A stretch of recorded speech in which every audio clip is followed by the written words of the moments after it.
umkhuliso mrhoxo oneminyaka engamashumi ubudala kunye noyolula mrhoxo oneminyaka 2 ubudala bagqiba iveki ezimbini ngoku belahlekile.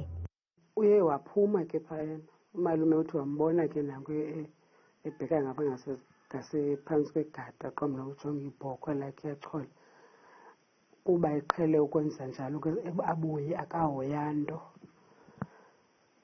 kwahlaleka. So xa seyiqina ngoku ilanga libomba lizawutshona ilanga, hayi mana babuyi inoba baphi ndikhangele ke. Unyana kaNomqheliso uPasile Rhoyi uthi uluntu luncedisile usapho ukukhangela esisibini ngaphandle kwempumelelo.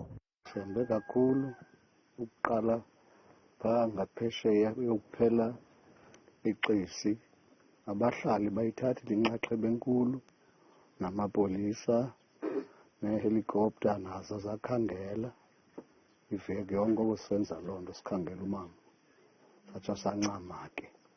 Isithethe samapolisa uColonel Priscilla Naidoo sithi igqiza loqoqo liquka inkxaso yomoya kunye ne-K9 eyadityaniswa ukukhangela esisibini kodwa bakafumaneki ukuzothi ga ngoku. The grandmother and the grandchild are still missing. The police are still searching for them. Usapho lwakwamrhoxo lucela uncedo kubahlali bale ngingqi nezingqongileyo ngokukhangelisa uNomqheliso noyolula batsho bebongoza nabani na babonileyo ukuba aqhagamshelane namapolisa.